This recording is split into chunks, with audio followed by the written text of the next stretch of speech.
ஹாய்ங்க. நீங்க எப்பவுமே காலிஃப்ளவர்ல ஒண்ணு குழம்பு செய்வீங்க, இல்ல சில்லி செய்வீங்க. ஆனா இந்த மாரி ஒரு டைம் மிளகு வறுவல் செஞ்சு பாருங்க. சூப்பரா இருக்கும்.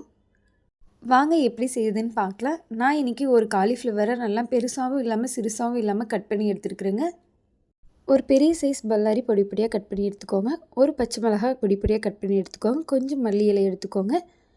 2 டேபிள் ஸ்பூன் மிளகுத்தூள் எடுத்துக்கோங்க. பெப்பர் தூள். 1/2 டேபிள் ஸ்பூன் தனி மிளகாய் தூள் எடுத்துக்கோங்க. 1/2 டேபிள் ஸ்பூன் சோம்புத்தூள். ஒரு 1/2 டேபிள் ஸ்பூன் கரம் மசாலா எடுத்துக்கோங்க. ஒரு கப்பில் தண்ணி நல்லா கொதிக்க வச்சு எடுத்துக்கோங்க. அடுப்பை ஆஃப் பண்ணிவிட்டு இந்த மாதிரி எடுத்து வெளியே வச்சுட்டு நம்ம எடுத்து வச்சுருக்க காலிஃப்ளவரை சேர்த்துக்கோங்க.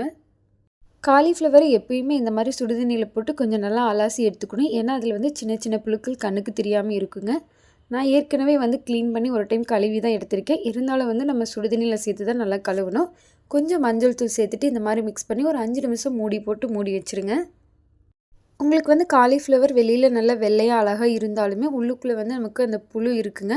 அதனால் நீங்கள் கண்டிப்பாக இந்த மாதிரி கழுவி எடுத்துக்கோங்க. ஒரு 5 நிமிஷம் கழித்து இந்த மாதிரி ஓப்பன் பண்ணிட்டு நல்லா தண்ணி ஃபில்ட்ரு பண்ணிட்டு வேறு ஒரு பிளேட்டில் மாற்றி எடுத்துக்கலாங்க.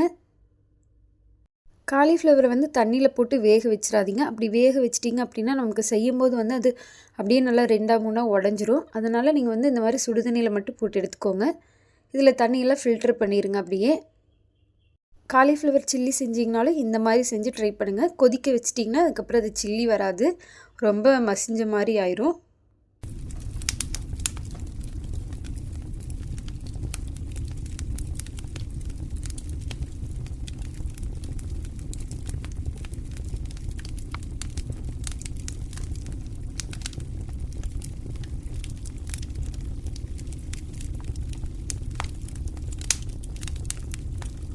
பார்த்திங்கன்னா இப்போ எல்லாமே வெளியே எடுத்து வச்சுட்டுங்க. இதை நம்ம நல்லா ட்ரை பண்ணி வறுத்து எடுத்துக்கலாம். நான் இன்றைக்கி பேனில் 2 டேபிள் ஸ்பூன் ஆயில் சேர்த்துட்டு கொஞ்சம் உப்பு சேர்த்து இதை நல்லா வேக வச்சு எடுத்துக்கலாங்க. இதில் இருக்கிற தண்ணியெல்லாம் ஃபில்டர் ஆகி கொஞ்சம் நல்லா முறுமுறுப்பாக வேக வச்சு எடுத்துக்கோங்க. உப்பு எல்லா பக்கம் ஈவனாக பரவுற மாதிரி இந்த மாதிரி நல்லா மிக்ஸ் பண்ணிட்டு ஒரு மூடி போட்டு நல்லா ஒரு 5 நிமிஷத்துக்கு க்ளோஸ் பண்ணி வச்சுருங்க. கொஞ்சம் வதன்னு இருந்ததுன்னா நமக்கு சாப்பிட்றதுக்கு நல்லா இருக்காது.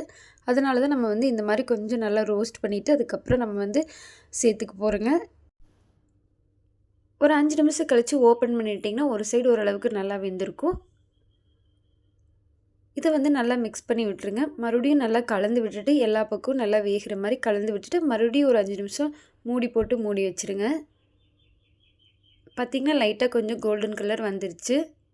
அந்த எண்ணெயில் மட்டுமே காலிஃப்ளவர் நல்லா வேகணுங்க. தண்ணி எதுவும் சேர்த்துட வேண்டாம். தண்ணி சேர்த்துட்டிங்கன்னா நல்லா இருக்காது. திரும்ப ஒரு 5 நிமிஷம் மூடி போட்டு எடுத்து பாருங்கள். நல்லா ரோஸ்ட் ஆகிருக்கும்.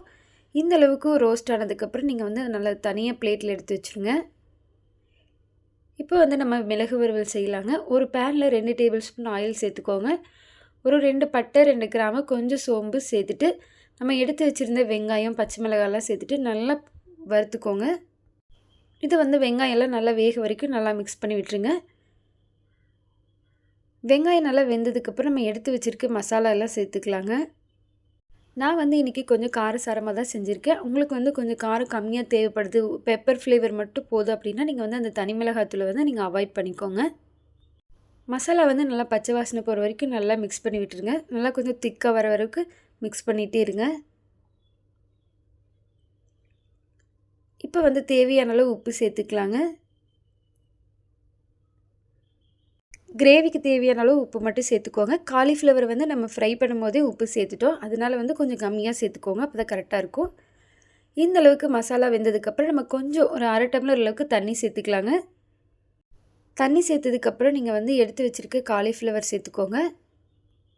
காலிஃப்ளவர் நம்ம 3/4 வேக்காடு அளவுக்கு தான் வேக வச்சுருக்குறேங்க. அதனால தான் இந்த தண்ணி சேர்த்துருக்கோம். இந்த தண்ணியில் நல்லா கொதித்து வரும்போது அந்த மசாலா எல்லாமே அந்த காலிஃப்ளவரில் நல்லா கோட் ஆயிரும்.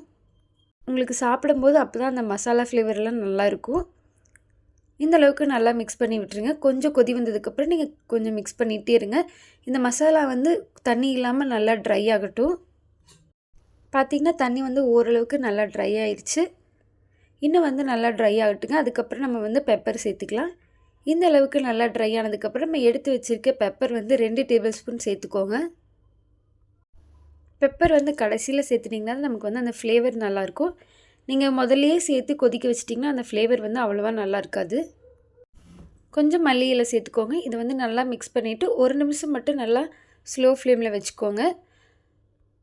நல்லா கலந்து விட்டுருங்க. அப்போ தான் அந்த பெப்பர் ஃப்ளேவர் வந்து எல்லா காலிஃப்ளவர்லேயும் அந்த ஸ்பைஸ் இருக்கிற மாதிரி இருக்கும்.